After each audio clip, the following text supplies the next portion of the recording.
저희 동네에 할머니, 할아버지가 매일 새벽 6시가 되면은 동네를 걸으시는 분들이 계세요. 그래서 매일 새벽에 한 80은 넘으신 것 같아요.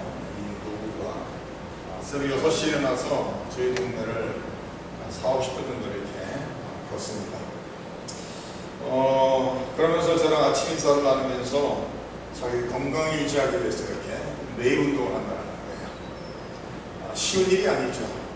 제가 이렇게 틈틈이 농안에 있는 저쪽 호스프링이라는 곳에 가서 등산을 가보면은 한 80 넘은 할아버지가 니 브레이스를 양쪽에 하고서 거진 내일 등산하러 나오시는 분이 있습니다. 하면서 자기 건강을 위해서 제가 이렇게 열심히 운동을 한다고 얘기합니다. 건강 유지하는 게 쉬운 일은 아니에요. 그죠? 운동을 매일 한다는 것도 쉬운 일이 아닙니다. 그럼 만약에 아침에 일어나서 운동을 안 하면 무엇을 하느냐? 뭐 특별히 하는 게 없죠, 사실은. 그러나 운동을 함으로써 자기 자신의 건강을 유지해가는 이런 사람들의 모습을 볼 수가 있습니다. 무엇인가 했기 때문에 그 한 것을 근거로 해서 더욱더 건강해져간 것을 볼 수가 있습니다. 저도 지난번에 닥터 체크업을 갔다가 의사가 또 살이 쪘다고 뭐라고 막 화를 내면서 저희 의사분은 의사 선생님은 좀 몸이 안 좋아지면은 막 나무라시는 스타일이세요. 저보다 좀 나이가 어리신 것 같은데 3개월 전에 갔을 때보다 이번에 한 5-6파운드를 쪄서 갔거든요. 그랬더니 목사님 살쪘다고 안 된다고, 콜레스테롤도 높고 지금 당기가 있는데 당뇨 보로라인인데 6.5가 넘어가면 당뇨고, 그런데 제가 항상 피 검사를 하면은 6.3에서 5에서 왔다 갔다 하거든요 지금. 그러니까 이번에는 의사 선생님이 화를 내면서 3개월 후에 올 때는 무조건 15파운드 빼고 오라는 거예요. 그래서 지금 한 달 반 정도 15파운드 빼기 위해서 일주일에 1파운드에서 1.5파운드 빼기 운동을 하고 있습니다. 근데 안 쉬워요. 먹는 것도 조절을 해야 되고 하루도 빼놓지 않고 운동을 열심히 해야 되거든요. 그래서 새벽 일찍 일어나서 기도하고 이런 일 하다가 아침마다 운동을 합니다. 아침마다 일주일에 한 5일에서 6일을 꾸준히 지금 운동을 하고 있어요. 지금 현재 한 6-7파운드 지금 내려간 상황입니다. 6-7파운드 내려가면서 허리가 줄어들었어요. 허리가 지금 벨트가 한 1인치가 지금 더 들어간 상황입니다. 아마 의사 선생님이 얘기한 것처럼 한 15파운드를 빼고 한 달 후에 가면은 콜레스테롤도 좋아졌을 것이고 당기도 다 내려갔을 것이라고 생각되어집니다. 무엇인가를 해야지만 건강도 유지할 수 있고 무슨 액션을 택해야지만 나의 삶에 변화를 줄 수 있는 것을 우리는 알 수가 있습니다. 그것을 분명히 지식적으로 알면서 수많은 사람들은 알면서도 안 하는 사람이 대부분인 것을 알 수가 있습니다. 어떤 사람은 이제는 아예 건강하기를 포기했다.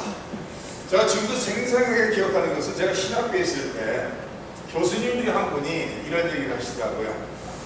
운동을 하루에 1시간씩 꾸준히 한 사람들의 수명이 한 5년에서 6년 더 길더라는 거예요. 근데 자기가 하루에 1시간씩 운동을 꾸준히 한 그 모든 시간을 다 계산해 봤더니 그 운동 안 하고 5년 일찍 죽는 것이 똑같더라는 거예요. 사람 수명이. 그렇게 얘기한 교수님의 얘기를 들은 적이 있습니다. 그러다가 얼마 전에 그 교수님이 정신적으로 이상이 와서 어려움을 겪었다라는 소식을 들었습니다. 우리는 인생을 살아가면서 아는 것을 실천만 해도 정말 더욱더 건강한 삶을 살 수 있을 것이고, 아는 것을 실천만 해도 더욱더 하나님 아버지 앞에서 믿음의 사람으로, 거룩의 사람으로 살아갈 수 있는 삶의 모습을 유지하게 될 것입니다. 오늘 제가 읽은 말씀 속에는 우리가 잘 아는 아브라함을 부르시는 하나님과 아브라함의 대화를 기록하고 있습니다. 아브라함이 75세가 됐을 때 하나님께서 아브라함을 찾아오셔서 축복을 약속하시면서 하나님께서 1절에 이렇게 말씀하시고 있습니다. 여호와께서 아브라함에게 이르시되 너는 너의 고향과 친척과 아버지의 집을 떠나 내가 내게 보여줄 땅으로 가라고 명령하시고 있습니다. 내가 너로 큰 민족을 이루고 내게 복을 주어 내 이름을 창대하게 하리니 너는 복이 될지라. 너를 축복하는 자에게는 내가 복을 내리고 너를 저주하는 자에게는 내가 저주하리니 땅의 모든 족속이 너로 말미암아 복을 얻을 것이라고 하나님께서 아브라함에게 축복의 약속의 말씀을 주십니다. 아브라함을 하나님께서 찾아오셨을 때 오늘 말씀에 아브라함의 나이가 75세였다라고 기록하고 있습니다. 다시 말해서 한평생을 부모와 친척과 그 자기가 사랑하는 가족을 둘러싼 지역에서 고향에서 살았다라는 것이죠. 근데 하나님께서 갑자기 나타나셔서 아브라함에게 다 버려두고 떠나라는 거예요. 모든 것을 아브라함이 익숙한 아브라함이 한평생을 살아온 고향과 친척과 아버지의 집을 떠나서 하나님께서 지시하는 땅으로 인도하는 땅으로 가라고 명령하시고 있습니다. 네가 순종하기만 한다면 내가 너를 축복해서 큰 민족을 이룰 것이고 내가 복을 주어 내 이름을 창대하게 할 것이고 너는 모든 민족의 복의 근원이 될 거라고 하나님께서 약속을 하시고 있습니다. 저는 이 말씀을 묵상하고 준비하면서 만약에 아브라함이 하나님의 이 명령에 불순종하고 친척과 본토와 자기의 집을 떠나지 않았다면 어떻게 됐을까 생각을 해봤어요. 그럼 만약에 아브라함이 175세까지 살아요. 지금 75세 부르심하고 100년인가를 더 사는데 100년을 하나님의 부르심을 마다하고 나는 내가 익숙한 나의 부모님의 집, 내 친척 본토를 떠날 수 없습니다 말하면서 이곳을 그냥 죽을 때까지 살아가겠습니다라고 말했다면 아브라함이 만약에 175세까지 살고 죽는다 했을 때 100년 동안 어떤 삶을 살았을까? 아마도 편한 삶을 살았을 것 같아요. 왜냐하면 이미 아브라함이 웬만한 부도 지금 이미 소유하고 있는 것 같습니다. 하나님 떠났을 때 그 모든 것을 다 챙겨서 떠나는 모습을 봤을 때 75세랑 75년 이상을 살면서 나름대로 이 세상에서 그 지역에서 살아가는데 큰 어려움 없이 살아갈 만큼은 된 사람이었던 것으로 보여집니다. 만약에 하나님의 말씀을 하나님의 부르심을 마다하고 그곳에서 계속 100년의 세월을 더 살았다 하면은 아마도 뭐 특별한 변화는 없었겠죠. 그냥 편하고 익숙한 데서 그냥 편안하게 인생을 살다가 무자로서 인생을 마감했을 것입니다. 하나님의 부르심을 받고 하나님의 축복의 약속을 받고 아브라함이 온 가족을 데리고 그곳을 떠났을 때 어려움들이 많았죠. 어려움들이 삶을 살아가면서 많이 있었던 것을 우리 창세기를 통해서 볼 수가 있습니다. 그러나 아브라함의 삶 속에 하나님께서 약속했던 축복이 한 가지도 빼앗지 않고 그대로 다 이루어진 것을 또한 우리는 창세기 말씀을 통해 볼 수가 있습니다. 75세가 돼서 자식 하나 없는 무자로서 인생을 마감해야 된 그런 불쌍한 상황에 있는 사람이었는데 하나님께서 약속하신 것처럼 수많은 큰 민족을 이루는 하늘의 별과 같이 바다의 모래알 같이 하나님께서 큰 민족을 이룰 수 있도록 약속하신 그 축복을 아브라함 삶 속에 성취하신 것을 볼 수가 있습니다. 바로 이 아브라함이라는 사람을 통해서 우리가 아는 유대 민족, 이스라엘 민족이 이 세상에 존재하는 것을 우리는 알 수가 있습니다. 하나님의 말씀을 순종했기 때문에 하나님께서 그 이름을 창대케 하시겠다는 그 약속대로 그 이름을 창대케 해서 역사 속에서 믿음의 조상, 믿음의 사람 하면은 아브라함을 떠올리는 하나님의 친구라는 이름을 갖고 있는 아브라함을 우리가 볼 수가 있습니다. 하나님께서는 아브라함을 무자였던 아브라함을 큰 민족을 이루겠다는 약속을 그대로 이루시고 그 이름을 창대케 하시겠다는 약속을 그대로 이루시고 복의 근원이 되게 하시겠다는 그 약속 또한 그대로 이루시는 것을 볼 수가 있습니다. 하나님께서는 아브라함을 찾아왔을 때 아브라함은 하나님을 믿는 사람이 아니었어요. 아브라함이 무슨 일을 했는지는 성경에 구체적으로 기록이 되어 있지는 않습니다. 그러나 아브라함의 아버지 데라가 했던 일은 우상을 만드는 일을 했다라고 성경은 가르치고 있습니다. 그러면 그 시대의 부모의 아버지의 일을 따라 그 일을 했을 가능성이 아주 높을 것이라고 생각되어집니다. 그럼 아브라함도 자기 아버지 데라처럼 우상을 만들고 우상을 팔아서 생계를 꾸려가는 삶을 살았을 것입니다. 다시 말해서 우상을 만들어 우상을 파는, 우상을 숭배하는 그런 사람이었을 것입니다. 그런데 하나님께서 아브라함을 찾아와 주시고 하나님께서 아브라함을 만나 주시고 아브라함을 부르시면서 내가 너에게 복을 주겠다라고 말씀하시면서 하나님께서 아브라함을 부르시고 있습니다. 우리의 삶도 마찬가지죠. 하나님이 우리를 찾아오지 않으셨다면 하나님을 만날 수 있는 사람은 아무도 없습니다.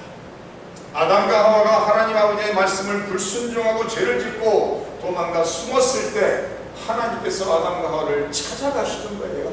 역사 속의 모든 구원의 역사는 하나님이 죄인을 찾아옴으로써 구원의 역사가 이루어지는 것을 우리는 알 수가 있습니다.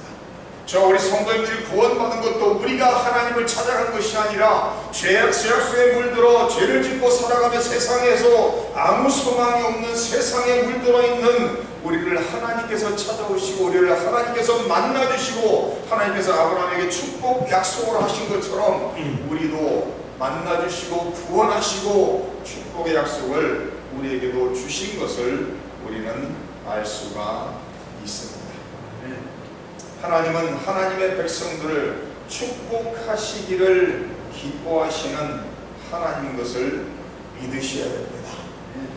우리가 부모로서 자녀를 둔 부모라면 자녀를 향한 모든 부모의 계획과 소망은 내 자녀들이 나보다 더 잘 되기를 원하는 것일 것입니다.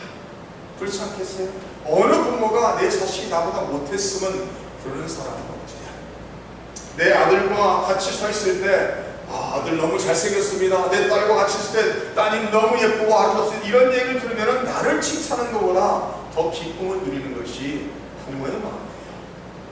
이 세상에 있는 부모들도 자기의 자녀들이 잘 되기를 원하고 자기들이 자녀들이 잘 되게 하기 위해서 가진 노력을 다하며 뒷바라지를 하는 것이 이 세상 부모의 모습일 것입니다. 하나님께서 창세대를 택하시고 하나님께서 예수 그리스도의 십자가의 희생을 통해서 우리의 죄의 대가를 치르게 하시고 하나님께서 성령 우리 안에 내주게 하시고 하나님께서 우리를 찾아와 우리를 만나주시고 우리를 구원해주시고 우리의 모든 죄를 용서해주시고 우리의 이름을 생명체에 기록하심으로 하나님의 큰 사랑으로 우리를 자녀 삼으셨기에 하나님께서는 우리 모든 성도님들의 삶 속에 한 사람 한 사람 삶 속에 다 잘되기를 원하시는 그 소원을 소망을 가지고 있는 것을 믿으시기를 바랍니다. 우리 하나님께서는 아브라함을 축복하기 위해서 아브라함을 찾아왔습니다.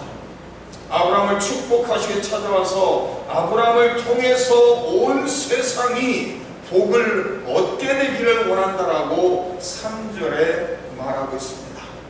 너를 축복하는 자에게는 내가 복을 내리고 너를 저주하는 자에게는 내가 저주하리니 땅의 모든 족속이 너로 말미암아 복을 얻을 것이라고 말씀하시고 있습니다. 아브라함을 통해서 세상에 있는 모든 사람들이 아브라함을 통해서 하나님의 축복을 받을 수 있게 하시겠다. 이 아브라함 한 사람을 통해서 이스라엘 민족이 선민 하나님이 택하신 민족이 세상에 존재하죠. 그러나 하나님께서 이스라엘 민족을 통해서 원하신 게 무엇이죠? 이스라엘을 통해서 온 세상에 하나님의 복을 주시는 것이 하나님의 뜻이었던 것을 그들은 잊어버렸던 것을 알 수가 있습니다. 오늘 21세기를 살아가고 있는 모든 그리스도인들을 통해서 이 세상에 있는 수많은 사람들에게 하나님의 복을 나눠주시기를 원하신다는 말씀입니다. 아브라함이 하나님의 복의 근원이 됐던 것처럼 하나님께서는 성도님들의 삶을 통해서 하나님의 복이 주위에 있는 많은 사람들에게 전달되기를 원하신다는 말씀입니다. 아브라함이 하나님의 복의 근원이 됐던 것처럼 우리 성도님들도 하나님의 복의 근원이 되어야 된다는 말씀입니다. 하나님께서 이 수많은 축복을 약속하시면서 있는 것을 떠나가는 거예요. 하나님의 말씀을 따라 내가 익숙하고 편한 그 모든 것을 떨쳐버리고 그것을 떠나가는 거예요. 근데 사실은 우리가 이 미국의 이민자로 살아가지만은 내가 편안한 모든 것을 떠나기가 쉽지가 않습니다. 어느 순간 우리 모든 성도님들도 한국을 떠나 미국에 왔을 것입니다. 미국에서 이방인으로 살아가면서 차별도 많이 받았을 거예요. 저희 아이들도 이렇게 학교를 다니면서 고등학교까지만 해도 백인 친구도 많고 다양한 친구들이 있었는데 대학을 딱 들어가면서 바뀌는 것 같아요. 대학을 딱 들어가면서 친구가 좁혀지더라고요. 그러면서 자기가 편한 아이들을 중심으로 친구를 사기 시작하더라고요. 그래서 하루는 제 아이 중에 하나 같이 식사를 나누면서 이런저런 이제 바울하면서 얘기를 하는데 제가 대학 가서 공부를 하면서 참 마음의 상처도 많이 받고 어려운 일이 많이 있었다 이런 얘기를 하더라고요. 그래서 어떤 어려움이 있었냐라고 물어보니까 자기가 자기의 피부 색깔이 다르다는 딱 한 가지 이유로서 자기를 무시하고 무시하는 방황을 한다는 거예요. 그러면서 자기는 백인이 별로 안 좋대요. 백인들이 별로 안 좋대요. 그래서 제가 이런 얘기를 했어요. 우리가 사는 이 미국 땅은 백인이 제법 많죠. 백인이 majority죠.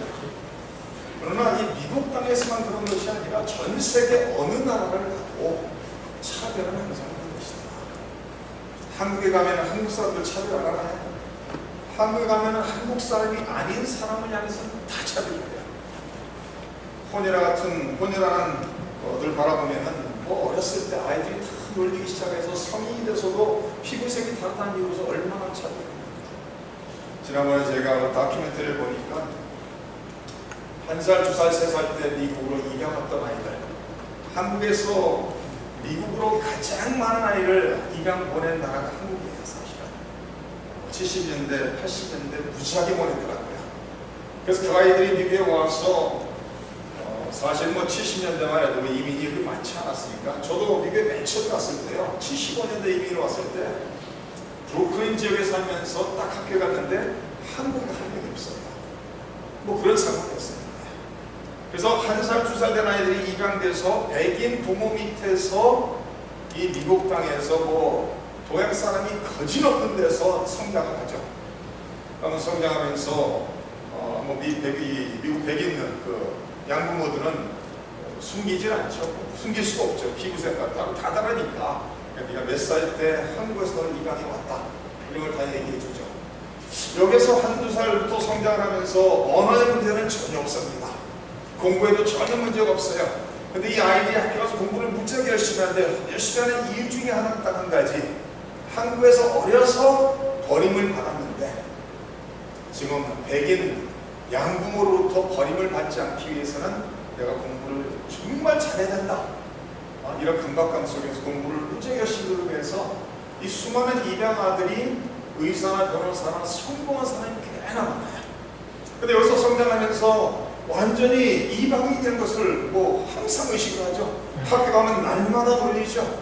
피부색이 다르다는 단 한 가지로서 백인 어린아이들이 항상 놀리는 그 놀림 속에 성장을 하죠. 그러면서 내가 언젠가는 나를 낳아준 부모의 나라에 가봐야겠다 그러면서 대학에 딱 들어갔을 때 아르바이트를 해서 돈을 모아서 비행기 타고 한국 간다는 거예요. 그래서 한국에 딱 떨어져서 둘러보니까 다 한국 사람이잖아요. 전부 다 자기같이 생긴 사람들이잖아요. 딱 떨어지는 순간, 야, 여기가 내가 살아야 할 곳이구나 이런 생각을 한대요. 근데 거기서 1주, 2주, 3주 동안 지내면서 언어가 통합니까? 문화가 똑같습니까? 전혀 다른 문화잖아요. 이 아이들이 피부색만 한국 사람 피부색이지 속은 완전히 백인하고 똑같잖아요. 한국 가서도 이방인인 거예요. 피부색은 똑같아서 편안한 느낌은 있는데 대화를 하는 순간 나는 이곳에도 저도 이방 사람이구나라는 생각을 하는 거예요.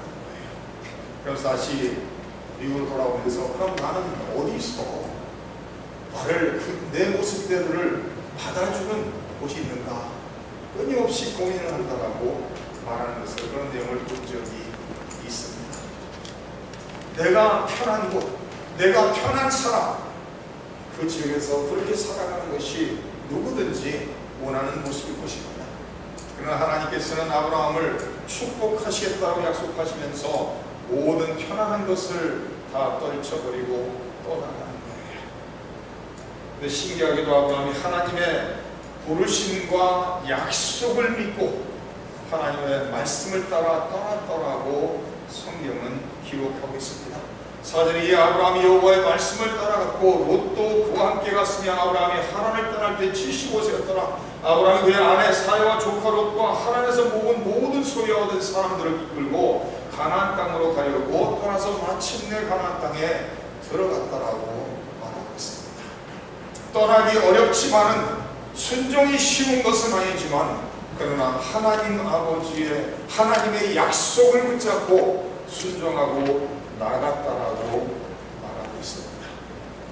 사랑하는 성도님, 하나님의 축복 속에 살아가는 비결은 딱 한 가지예요. 하나님의 말씀을 따라 순종하고 살아가는 것입니다. 축복은 순종을 통해서 우리에게 온다는 것을 기억하시기 바랍니다. 순종은 축복의 통로인 것을 기억하시기 바랍니다. 하나님께서 분명히 말씀을 통해서 명령하시고 지시했음에도 불구하고 그 말씀을 다 무시하며 내 생각대로 내 마음대로 살아가면서 하나님의 축복을 기대한다는 것은 어리석은 모습일 것입니다.